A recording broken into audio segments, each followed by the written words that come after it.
আসলে মাজারগুলোতে কি আসলে কোনো খারাপ কিছু হয় না জিয়ারত হয়, এটা যদি আমরা মানুষে না দেখাইতে পারি, মানুষ মনে করে মাজার মানি খারাপ। আসসালামু আলাইকুম ওয়া রাহমাতুল্লাহ। প্রিয় দর্শক বন্ধুগণ, আমরা আসছি মতলবের বেলতলিতে হযরত সুলাইমান শাহ রহমতুল্লাহ আলাইহির মাজার জিয়ারতে। ওনার নাম হযরত সুলাইমান শাহ রহমতুল্লাহ আলাই। উনি ছিল এই অঞ্চলের একজন বিখ্যাত সুফি ও সাধক। ওনার মাজার বা ওনার আস্তানা এখানেই তৈরি হয়েছে। এখানে হাজারাতে মুসল্লিয়ানে কেরাম আসে, প্রতি বছর মাজার জিয়ারত করে ফায়েজ নেয়। দেখেন, আমরা আপনাদেরকে পুরো মাজার দেখাবার চেষ্টা করছি।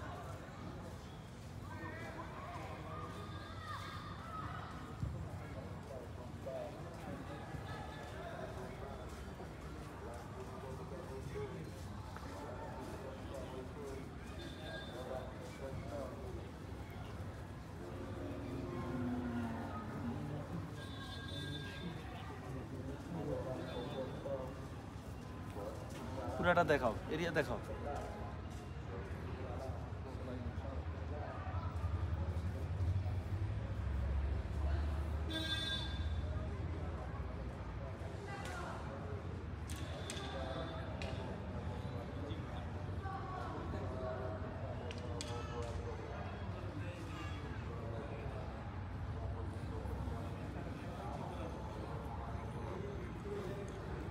এই জায়গা দিয়ে মনে হিন্দি মনে এই যে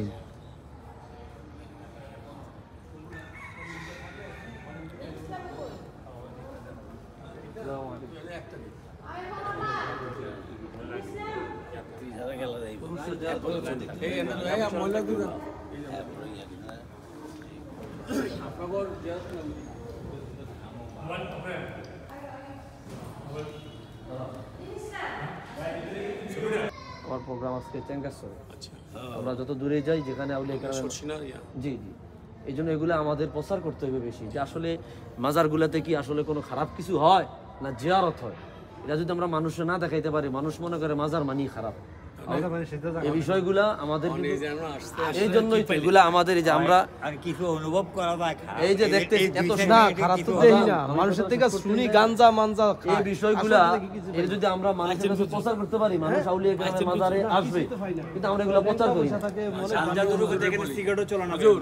আমি আপনাকে বলি, জি ভাইয়া, কারণ এই ওয়ালটা ওই গাটলা বুঝলো মাদ্রাসা করছিলাম, হাফিজি মাদ্রাসা করছি, খুলিনি এখনো গাটলা বুঝলো।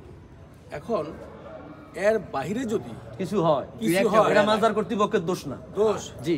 এইগুলি তুলে ধরে এই বিষয়গুলা যদি আমরা দেখা গেছে, যেমন আমি সারা বাংলাদেশে প্রত্যেকটা অঞ্চলে যত আউলিয়া কেরাম, সমস্ত আউলিয়া কেরামের মাজার অলরেডি আমাদের যাওয়ার শেষ। আমরা গিয়ে আমাদের একটা নিজস্ব ওয়েবসাইট আছে, পেজ আছে, আমরা ভালো জিনিস, আপনারা যে সমালোচনা করেন আউলিয়া কেরামের মাজারে ভণ্ডামি হয়, এগুলা দেখেন আপনারা, কিন্তু আমরা এগুলা কিন্তু ব্যর্থ দেখাইতে পারি নাই। কি কিছু বুঝছেন নি? তো এই বিষয়গুলো আমাদের সবার খেয়াল রাখতে হবে, বুঝাইতে হবে। মানে দেখাও এখানে কোনো কিছু আসেনি, দেখাচ্ছে আমাদের সুলাইমান শাহ রহমতুল্লাহ মাজার কেন্দ্রিক কিছু আছে কিনা দেখেন। এদিকে তাকাও ভাইজান, একটু আমার কাছে আসেন, আমার 2 লক্ষ একটু দেখেন। সম্মানিত দর্শক বন্ধুগণ, সুলাইমান শাহ রহমতুল্লাহ আলাই আমাদের এই চাঁদপুরের, আমাদের এই অঞ্চলের আল্লাহর পক্ষ থেকে এক উমুদ ফিলার, এক নক্ষত্র ছিলেন। ওনার উসিলায় আল্লাহ তাআলা এই অঞ্চলটাকে হেদায়েত করছে, আলহামদুলিল্লাহ।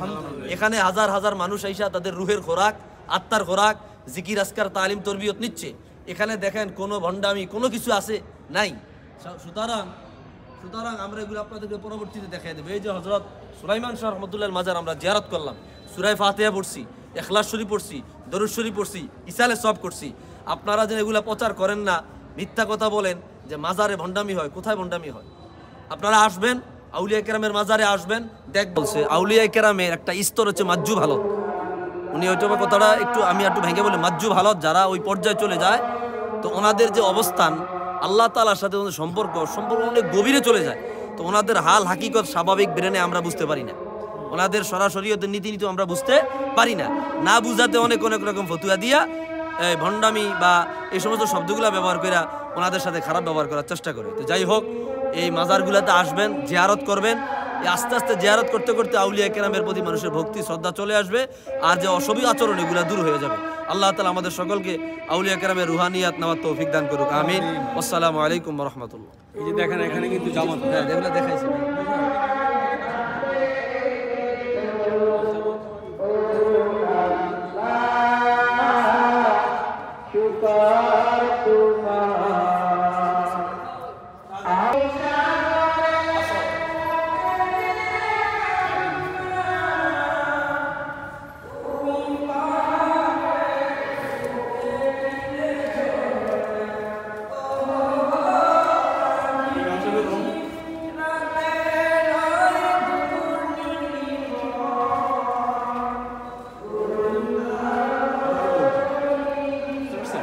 হ্যাঁ এই যে। লাইটগুলো ভেজা লাইট জ্বালিয়ে দেন। লাইটগুলো লাইট লাইট জ্বালিয়ে দেন। এই যে আমাদের সুলাইমান শাহ রহমতুল্লাহ আলাই মাজার প্রাঙ্গণে যে মসজিদ, এই মসজিদ জামাত হয়, 5 ওয়াক্ত নামাজ হয়, মহিলাদের আলাদা ব্যবস্থা, পুরুষের আলাদা ব্যবস্থা। তো যাই হোক, আমরা আউলিয়া কেরামের ব্যাপারে ভালো সারা মন্দ কিছুই বুঝি না, আমরা ভালোটাই বুঝি। সুতরাং আমাদের ভালোটাই প্রচার করতে হবে। আল্লাহ তাআলা আমাদের সকলকে তৌফিক দান করুক।